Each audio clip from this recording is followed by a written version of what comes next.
जय हिंद दोस्तों। आशा है कि आप लोग अच्छे होंगे, ठीक ठाक होंगे। जैसा कि मैंने बेसिक मैथ चालू किया है, तो बेसिक मैथ में हमने अभी बात किया है कि मतलब सम संख्या, विषम संख्या, भाज्य, अभाज्य इन सब के बारे में बात किया है। अब जैसे हम बात करेंगे, अब कल से हमारा जो चैप्टर, आज से नहीं जो कल से होगा, हम थोड़ा मतलब क्लास 10th वाले लेवल पे चलेंगे। लेकिन क्लास 10th वाले लेवल से पहले मैं ये सोचता हूँ कि मतलब कम से कम जो बेसिक चीज़ें हैं, आज आज की क्लास में मैं और जो बेसिक चीज़ें बची हुई हैं, जैसे भिन्न हो गया, एलसीएम हो गया। क्योंकि अगर आपको भिन्न नहीं आ रहा है और एलसीएम नहीं आ रहा है तो ये समझिए कि आप गणित क्लास 10th की नहीं हल कर पाएंगे। क्योंकि इसी बेसिक पर जैसे भिन्न हो गया, हर एक सवाल में आपको भिन्न की ज़रूरत पड़ेगी, हर एक सवाल में एलसीएम की ज़रूरत पड़ेगी। तो मैं इसीलिए सोचा कि आज कम से कम इस चीज़ का जो वीडियो मतलब बना दूं, ताकि इस चीज़ के लिए आपको दिक्कत ना हो। बाकी आप लोग को अगर जैसे हमारा वीडियो अच्छा लगता है तो ज़्यादा से ज़्यादा लोगों तक शेयर करें और ज़्यादा से ज़्यादा लोगों को बताएं कि इस माध्यम से मैं आपको, और मुझसे जितना हो सकेगा मैं आपको धीरे धीरे जितना ज़्यादा कंटेंट प्रोवाइड कराऊंगा। जैसे मैंने आपको बता दिया था, आज हम बात करते हैं एलसीएम लसा के बारे में।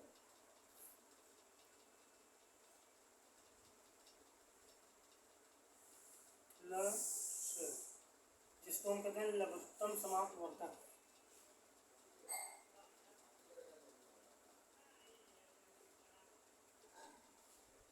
लघुत्तम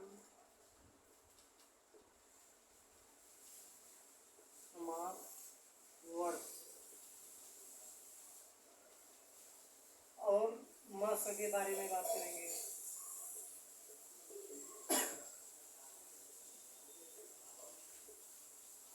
महत्तम समापवर्तक। अब यहाँ हम दो चीज़ों के बारे में अभी बात करेंगे, फिर इसके बाद हम भिन्न के बारे में बात करेंगे। तो सबसे पहले हम उस दिन सम, विषम, भाज्य, अभाज्य और भाज्य, अभाज्य इन सब चीज़ों के बारे में हमने डिस्कस किया था। और नेचुरल नंबर, मतलब प्राकृतिक संख्या, पूर्ण संख्या, पूर्णांक संख्या, इन सब के बारे में हम लोगों ने बारी बारी से देखा था। तो जैसे एक चीज़ और हम लोग उसमें देख लेते हैं, थोड़ा उसमें बचा हुआ है कि परिमेय संख्या। परिमेय संख्या क्या है या कहते किसको?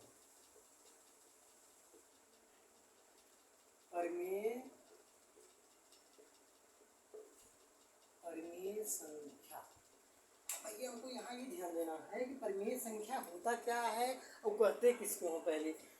अब इसका जो डिफिनेशन होता है, मतलब परिभाषा होता है, ये कहते हैं कि ऐसी संख्याएं, ऐसी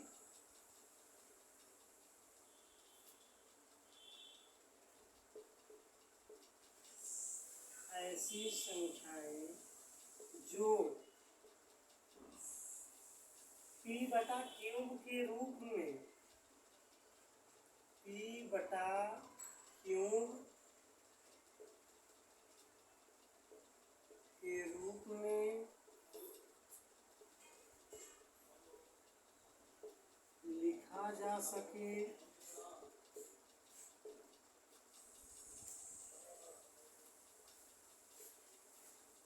उसे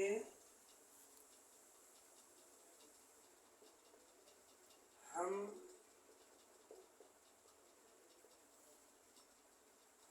परिमेय संख्या कहते हैं।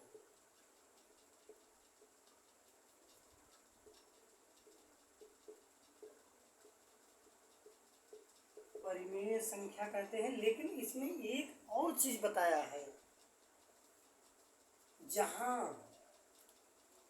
यहाँ एक चीज और ये बताया है भैया, काहे कि मेन, जैसे मेन पॉइंट हम कह दें, यही समझ लीजिए। जैसे कि जहाँ क्यूब जहाँ क्यूब का मान शून्य ना हो, शून्य ना हो।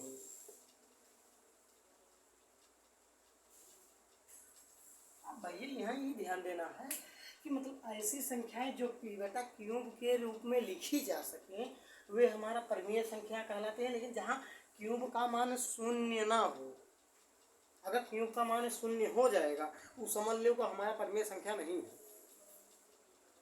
और ये समझ लो कि पूर्णांक की सभी संख्याएं परिमेय संख्या होती हैं। फिर से समझो, हम चाहे पूर्णांक, अब पूर्णांक या पूर्ण संख्या या प्राकृतिक संख्या कोई भी संख्या हो उसको हम परिमेय संख्या कहते हैं। जैसे अब बहुत जगह प्रश्न आ जाता है कि कहा जो शून्य होता है वो भैया परिमेय संख्या होता है। तो अब यहाँ हम देखेंगे कि शून्य भी परिमेय संख्या होता है। कैसे होता है, यहाँ ये ध्यान दीजिए। जैसे हम शून्य लिख दिए हैं, तो शून्य लिख दिए हैं तो शून्य को हम शून्य का 0/1 कर सकते हैं। यहाँ जैसे ये नहीं कहा है कि पी का मान शून्य हो तो मतलब वो हो जाएगा, नहीं, क्यूब का मान शून्य नहीं होना चाहिए। तो शून्य हमारा जो है वो परिमेय संख्या है, ध्यान दीजिएगा यहाँ पे। और बाकी जो संख्याएं होती हैं जैसे 1, जैसे 2/-3, यह परिमेय संख्या है। एकदम ध्यान से, अगर ध्यान हटा तो आपको समझ में नहीं आएगा, समझ लीजिए, यह परिमेय संख्या है।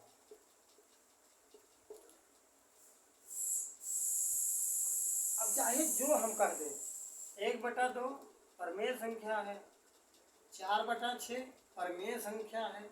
कोई कह दे भैया 4/0, अरे ना ना, ये परिमेय संख्या नहीं है। कहें कि देखो भैया इसमें दिया गया है कि क्यूब जहाँ क्यूब का मान शून्य ना हो, अब अगर शून्य कर देंगे तो परिमेय संख्या है नहीं, बात खत्म, कहानी खत्म।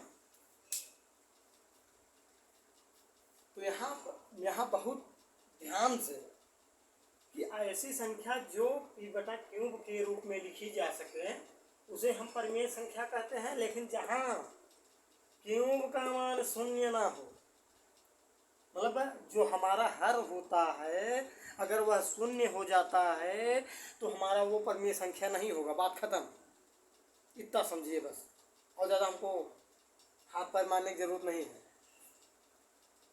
ये समझिए कि हम दलदल में हैं और दलदल में जितना हाथ पैर मारेंगे उतना अंदर जाएंगे, समझ लीजिए। फिर अब आपको बाहर आना है, अंदर जाना है, बस इतना सा ध्यान दीजिए कि जहाँ हमारा क्यूब मतलब हर शून्य हो तो समझो परिमेय संख्या नहीं है, बातें खत्म।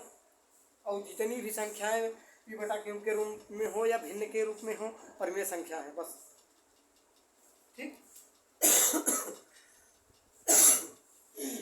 ये परिमेय संख्या हो गया। अब परिमेय संख्या के बारे में थोड़ा बात कर लेते हैं। अपरिमेय संख्या,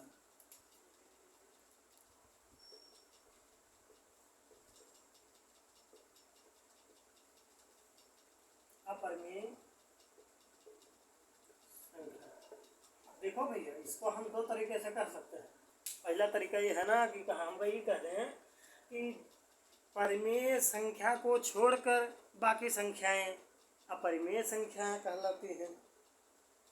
ठीक, क्या कहते हैं कि परिमेय संख्याओं को छोड़कर परिमेय संख्याओं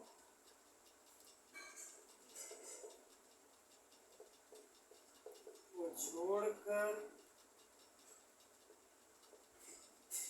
बाकी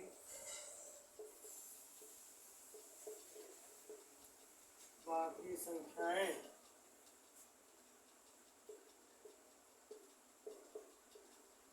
अपरिमेय संख्याएं कहलाती हैं। अपरिमेय संख्या कहलाती है। ठीक है। अब भैया यहाँ ध्यान दो, मतलब परिमेय संख्याओं को छोड़कर, मतलब ऐसी संख्याएं जिनको हम p बटा q के रूप में ना लिख सकें उनको छोड़कर बाकी संख्याओं को अपरिमेय संख्या कहता है। जैसे जैसे एग्जांपल, अब यहाँ हमको समझना पड़ेगा ना कि परिमेय संख्या क्या है, अपरिमेय संख्या क्या है। ठीक है।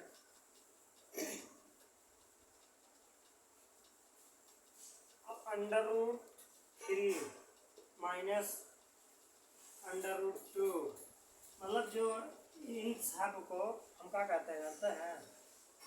अपरिमेय संख्या, इनफाइनाइट अपरिमेय संख्या। ठीक। आज ठीक है, तो हमको ही पता चल गया कि परिमेय संख्या क्या है, अपरिमेय संख्या क्या है। हमने क्या क्या पढ़ा आज वाले क्लास में? केवल परिमेय संख्या परिमेय संख्या पढ़ा।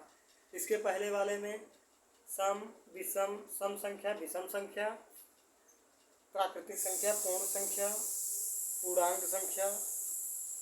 ठीक। अब हम लोग आगे चलते हैं।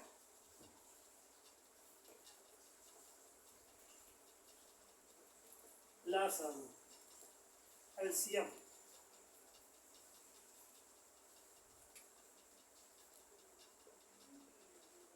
एलसीएम। ठीक। अब यहाँ ध्यान देना ही भैया कि हमको समझना है पहले कि एलसीएम है क्या। सोचना पड़ेगा, दिमाग लगाना पड़ेगा। अरे दिमाग तो हम लगा रहे हैं, आप इधर ध्यान दीजिए बस। पूरा तो हम बता रहे हैं, आप केवल छापिए। तो मतलब एलसीएम को हम कहते हैं क्या है कि ऐसे, मतलब जैसे एलसीएम होता है कि हमारा सवाल दे दिया हो 4, 16, 12, 18। जैसे हम हल करके बताएंगे, इसके बाद लिखेंगे तब ज़्यादा समझ में आएगा। जैसे अगर हम इसको हल कर रहे हैं, थोड़ा नीचे लिख देते हैं। 4, 12, 16, 18 का एलसीएम ज्ञात करना है। तो 2 दूनी 4 हो गया, 2 छंग 12 हो गया। ठीक है। अरे हम क्या कर रहे हैं, समझ रहे हैं कि एक छोटी संख्या ले रहे हैं, उसी से भाग दे रहे हैं सब में। जो कट रहा है कट रहा है, जो नहीं कट रहा है उतार लाएंगे वैसे। ठीक। 2 और 16, 2 और 18 होता है। फिर 2 एक कम 2 होता है, 2 3 6 होता है, 2 चौका 8 होता है। अब देखो 2 से जो 9 है हमारा वो नहीं कटता है, तो क्या करेंगे? 9 को उतार लाएंगे। चलो ठीक है, किसी से तो कटेगा, देखते हैं किससे कटता है। फिर अभी 2 से कटेगा कोई, हाँ चलो है, ये महाशय पड़े हैं अभी। फिर नहीं कटेगा, उतार लाओ भैया, कोई दिक्कत नहीं है, यहाँ उतार ले आओ। तो 1 कम 2, 9 उतार ले आओ। अब देखो महाशय लोग जा रहे हैं। 3 1 कम 3, 3 3 9, फिर 3 1 कम 3, 3 1 कम 3। क्या हो गया? ल स बराबर 2 गुणे 2 गुणे 2, 2 गुणे 2 गुणे 2 गुणे 2 गुणे 3 गुणे 3। ठीक। हाँ। अरे 4 तो 2 है और 2 3 है। अब इसका हम गुणा करेंगे। 2 दूनी 4, दूनी 8। अब ऐसे नहीं पहाड़ा पढ़ देंगे, 2 दूनी 4, 2 3 6, 2 चौका। अरे तब तक निपटा ही देगा।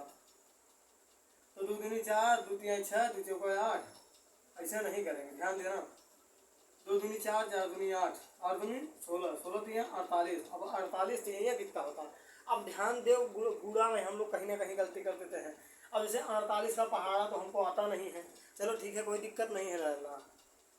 48 का नहीं आता है ना, 50 का आता है, इसमें 2 जोड़ दो, 50 हो गया। 50 का 3 बार कर दो, 50 तो यही होता है 150। क्या बात है। अब कितना जोड़े थे? 2 जोड़े थे। अब 2 में 3 का गुणा कर दो, 2 3 6 में 6 घटाई दो, बराबर कितना आ गया भैया? 144 आ गया। मतलब क्या है कि 48 3 144 हो गया। अरे इससे जल्दी मतलब ऐसे कैसे हो जाए? अरे हाँ ऐसे देखिए 144 हो गया। अब देखिए हमारा आंसर आ गया। अभी तो हम आंसर लाए हैं अभी। अच्छा अभी डिफिनेशन नहीं लिखेगा? अरे हम बताए थे ना सवाल लगाने के बाद वो करेंगे।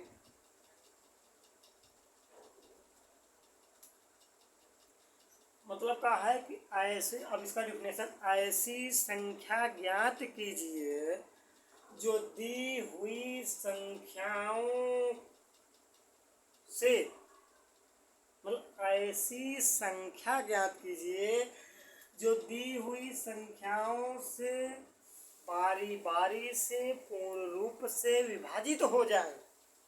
नहीं समझ रहे हैं? अरे ध्यान दीजिए तब समझेंगे ना। कि ऐसी संख्या ज्ञात कीजिए जो दी हुई संख्याओं से बारी बारी से पूर्ण रूप से विभाजित हो जाए। अब ऐसी संख्या हम कहाँ ज्ञात किए हैं देख रहे हैं? 144 ज्ञात कर लिए हैं। 144 ज्ञात कर लिए हैं। अब अगर इससे हम बारी बारी से इन सबसे भाग देंगे ना, विभाजित करेंगे, तो सबसे कट जाएगा 144।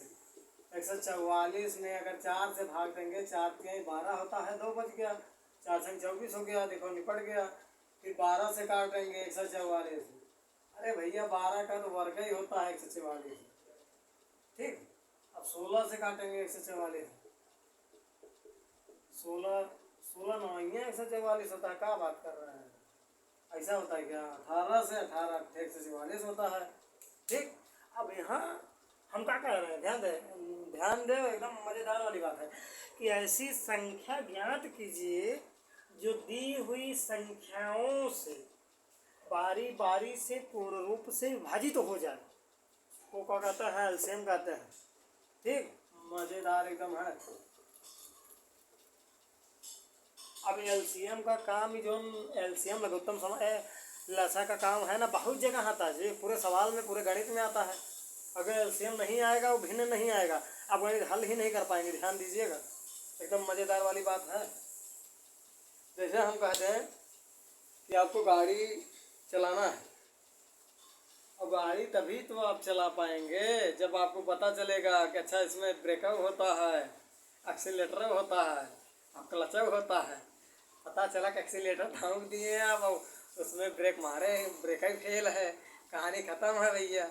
पहली बार चला रहे हैं, ले जाए काम टाटा फिस कर दियो। ठीक है, तो सबके बारे में इसीलिए गणित जानना है, तो ये सब बेसिक चीज़ों को जानकारी होनी चाहिए। आगे चलते हैं हम लोग। हाँ, तो हम क्या कह रहे थे?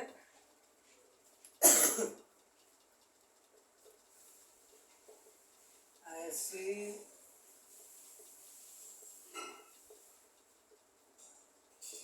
संख्या ज्ञात कीजिए जो दी हुई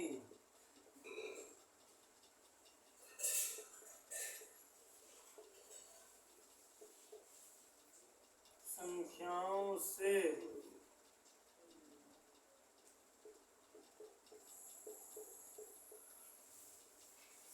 बारी बारी, जो दी हुई संख्याओं से बारी बारी से पूर्ण रूप से विभाजित हो जाए, से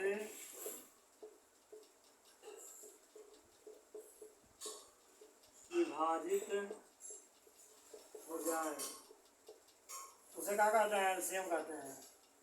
उसे क्या कहते हैं?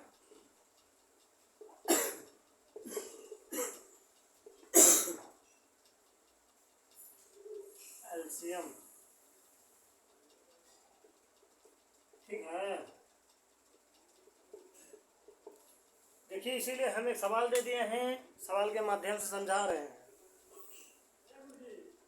ताकि आपको अच्छे से समझ में आ जाए कि मतलब ऐसी संख्या ज्ञात कीजिए जो दी हुई संख्याओं को बारी बारी से पूर्ण रूप से विभाजित कर सके।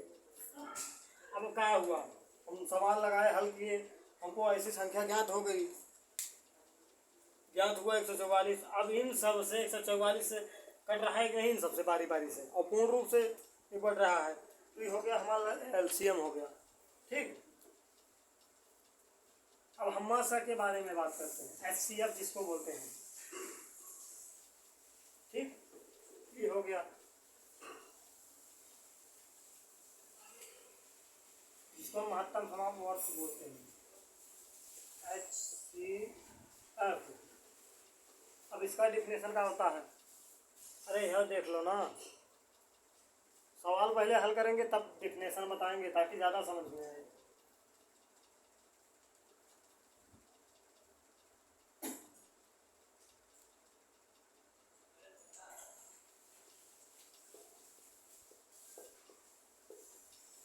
जैसे देखो, जो मस है हमारा, उसको हम दो तरीके से कर सकते हैं, एक गुणनखंड विधि से, एक भाग विधि से कर सकते हैं। तो पहले हम गुणनखंड विधि से करते हैं, देखते हैं। 12, 16 और 24। अब 12 को क्या करना है हमको, जितनी उसके मतलब जितना छोटा से छोटा हो सके उसको डिवाइड करना है, मतलब 2 गुणे 2 गुणे 3 गुणे 1 हुआ कि नहीं। मतलब हम 12 को 2 गुणे 2 गुणे 3 गुणे 1 लिख सकते हैं। अब 16 को 2 गुणे 2 गुणे 2 गुणे 2, 24 को 2 गुणे 2 गुणे 2 गुणे 3 गुणे 1 गुणे 1। अब क्या करते हैं जानते हैं कि भैया मासा का मतलब है कि जो सब में मिले, कॉमन। जैसे आप ध्यान दो कि इनमें यूं में 2 है, 2 2 2 मिल रहा, ये नहीं कि 1 2 इसमें है, इनमें 2 2 है, अरे चलो ऐसे तिरछा लगा देंगे, अरे हो गया हो, नहीं नहीं, सब में होना चाहिए। ध्यान दो, जैसे 1 2 है, चलो ठीक है, दूसरा 2 है, चलो ठीक है, तीसरा 2 इनमें है, इनमें है, इनमें है, कहता इसमें कहीं दिख रहा है, नहीं दिख रहा है ना। अब ऐसा नहीं है, कैसे ऐसे करके यहाँ से ऐसे करके यहाँ से ऐसे कर देंगे, अब तो पूरी कहानी खत्म कर दिए हैं आप। समझ लीजिए, एक में अगर 2 में मिल रहा है, एक में नहीं मिल रहा है, कहानी खत्म। और चौथा 2 है, अरे यहाँ तीसरा ही नहीं मिल रहा है, तुम चौथा लेके आ गए हो, कहानी खत्म एकदम। अब 1 3 यहाँ है, 1 3 यहाँ है, लेकिन इनमें 3 है, यहाँ सब कहानी खत्म। 1 1 1, चलो ठीक है, 1 1 ले लीजिए तुम बेचारे की, नहीं तो कहा जाएंगी हेराई यही खत्म। तो क्या हो गया, 2 गुणे 2 गुणे 1 बराबर हमारा मासा हो गया। मासा का हो गया 4। अब देखो फिर से इसका डिफिनेशन जो होता है कि ऐसी संख्या ज्ञात कीजिए, ऐसी संख्या ज्ञात कीजिए जो दी हुई संख्याओं को से नहीं। फिर ध्यान देना, हम लासा में कहे थे कि लासा में ऐसी संख्या ज्ञात कीजिए जो दी हुई संख्याओं को बारी बारी से ये लोग काट सके। अरे ये लोग तो काट ले रहने एक बार कैसा काम खत्म बा है। अब ऐसी संख्या ज्ञात कीजिए जो दी हुई संख्याओं को बारी बारी से पूर्ण रूप से विभाजित कर सके। अब ये सब काट के इनका नंबर खत्म, अब एक नंबर में काटे की। ठीक, चलो समझेंगे हम। ऐसी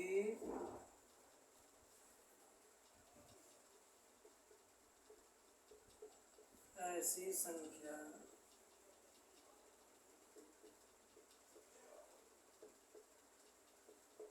ऐसी संख्या ज्ञात कीजिए जो दी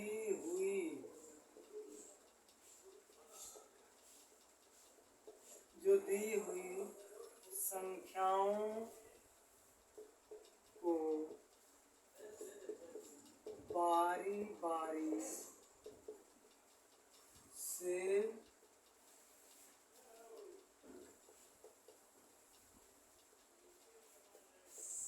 पूर्ण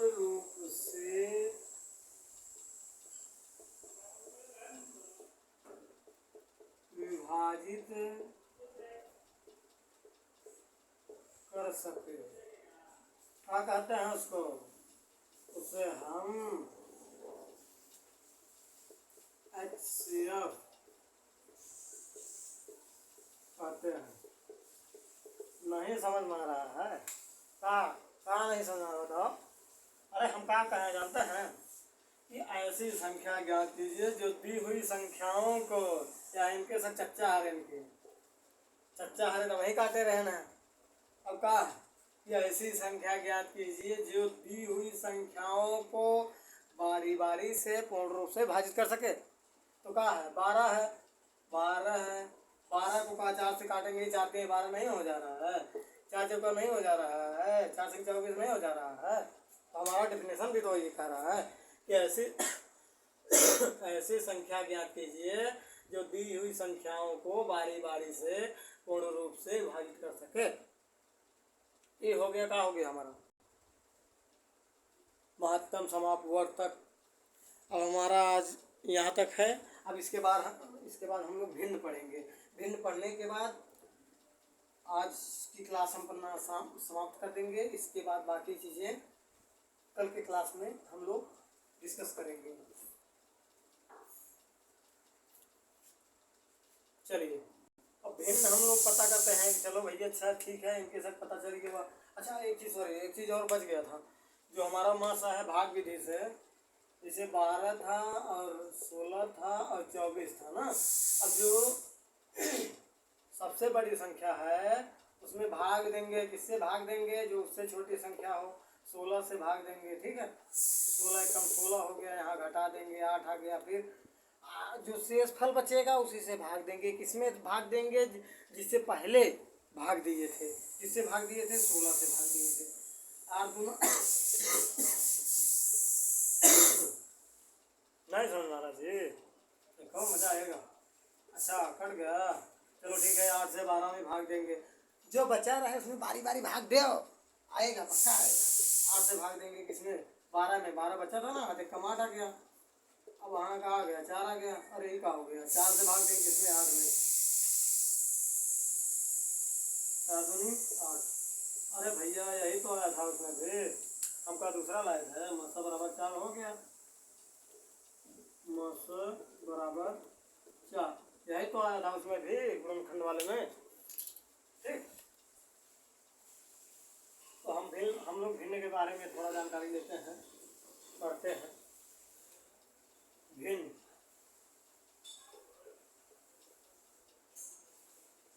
अच्छा भिन्न होता क्या है जानते हैं कि किसी एक संपूर्ण वस्तु को या चीज को कई भागों में बांटने की प्रक्रिया को भिन्न कहते हैं, ठीक है। हम क्या कहते हैं, किसी वस्तु को अनेक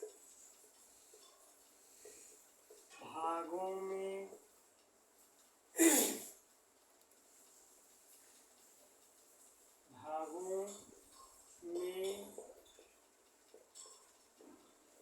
बांटने की क्रिया को भिन्न कहते हैं, भिन्न कहते हैं। अरे क्या कह रहे हो जी, अरे जैसे जैसे समझो मजा आएगा।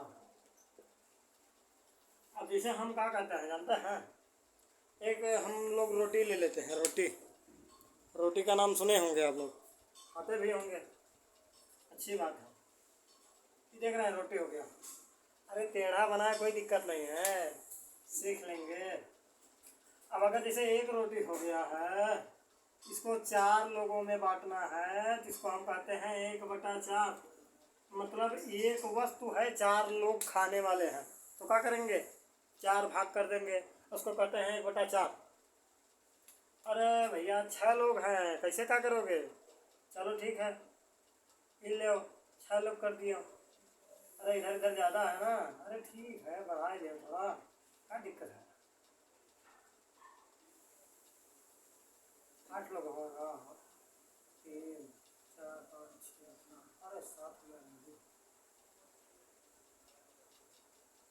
अरे हो गया, ठीक है।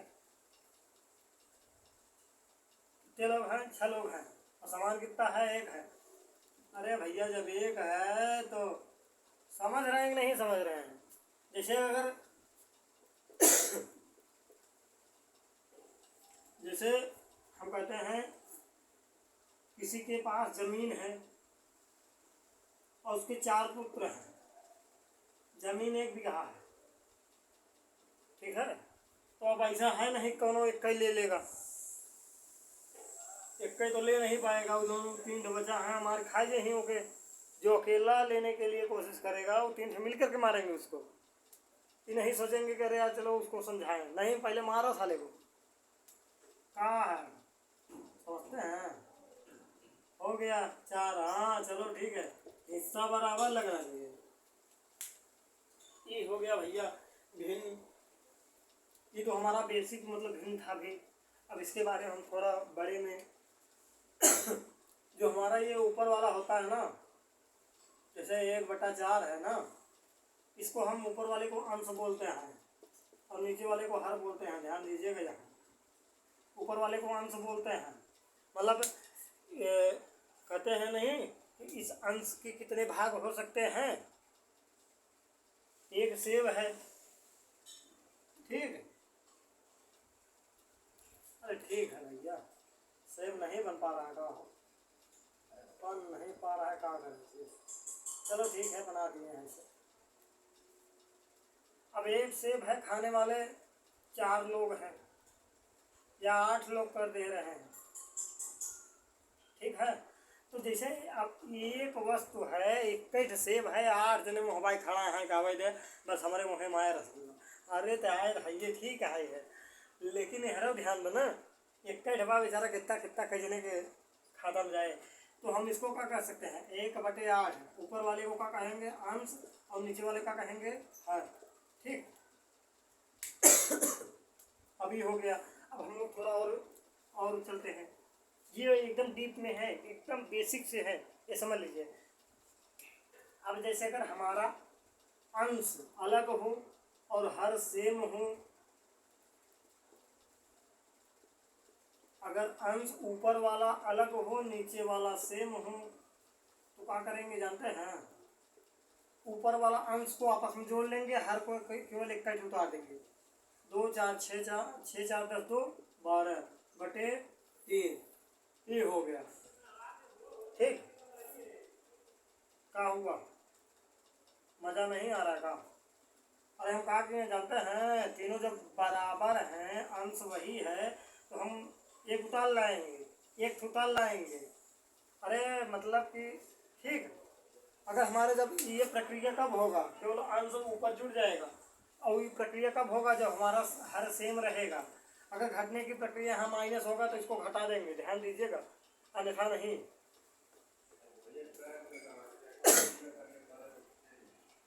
और जैसे अब जिसमें एलसीएम लिया जाता है, जैसे 2/3 है प्लस 4/5 है प्लस 6/4 है माइनस 2/2 है। अब यहाँ मैटर फंस गया। अब देखो लाशा का काम आ गया कि नहीं आ गया? अब 3 5 4 2 लाशा निकालो तभी आएगा, नहीं तब कोई नहीं करेगा। तो कुछ कोई लो तो लाशा हम बताए थे ना निकालने के लिए, अभी तो निकाल के बताओ। अच्छा हाँ सर जी, आप बताए तो थे, आप बताए थे इसे कि 3, 5, 4, 2 फिकर एलसीएम 3 कटेगा नहीं, उतार ला भैया, ठीक। 5 न कटे, उतार लिया हुआ। 2 दूनी 4 होता है, 2 1 कम 2 होता है। 3 नहीं कटेगा, 5 नहीं कटेगा, 2 1 कम 2, 3 से काट दो, 5 उतार लाओ, 5 1 कम 5। अब क्या हो गया हमारा? 2 दूनी 4, ये 12 5 60 हो गया। एलसीएम का हो गया जी 60 हो गया। चलो ठीक है, कोई दिक्कत नहीं लल्ला। 3 से भाग देंगे। अगर 3 से भाग देंगे 60 में कितनी बार जाएगा? 20 बार जाएगा। 20 का ऊपर बूढ़ा कहिए हो, मतलब हम हर से भाग देंगे। किसमें भाग देंगे? जो हम एलसीएम लिए हैं। और एलसीएम भाग देने के बाद जो भागफल आएगा उसके अंश में गुणा करेंगे। किसके अंश में गुणा करेंगे? जिस हर से भाग दिए हों। ध्यान देना है इस बात को। फिर 20 दूना 40 हो गया, प्लस 5 से भाग देंगे 12 बार जाएगा, 12 जब 48 हो गया, प्लस 4 से भाग देंगे 15 बार जाएगा, 15 छक्का 90 हो गया। 2 से भाग देंगे 30 बार जाएगा, 30 दूना 60 हो गया। क्या करते हैं ये? ए प्लस है, ए प्लस है, ए प्लस है, जोड़ ले वापस में। 8 9 4 13 4 17 माइनस 60 बटे 60 बराबर 118 हो गया बटे 60। अब इसको काट सकते हैं। 2 पंचे 10, 2 9 18 हो गया और यहाँ 30 हो गया। हमारा आंसर क्या होगा? 59 बटे 30 हो गया। बाकी की चीज़ें हम कल करेंगे। आज की क्लास हमारी यहीं समाप्त होती है। अगर आप लोगों को अच्छा लगता है वीडियो ज़्यादा से ज़्यादा लोगों तक शेयर करें, ताकि और बच्चे जैसे जो गांव में हैं जिनको कोई माध्यम नहीं मिल पा रहा है, तो मैं ये चाहूँगा कि ये हमारे YouTube चैनल से आप पढ़ सकते हैं। और जितना हो सकेगा मैं अच्छा मतलब बेहतर तरीके से, एकदम देसी तरीके से, मतलब ताकि आपको समझ में आ सके, ऐसे पढ़ाऊँगा। तो आज के लिए इतना ही। Wish you all the best. जय हिंद, जय भारत। आप सभी को ढेर सारा प्यार। Love you.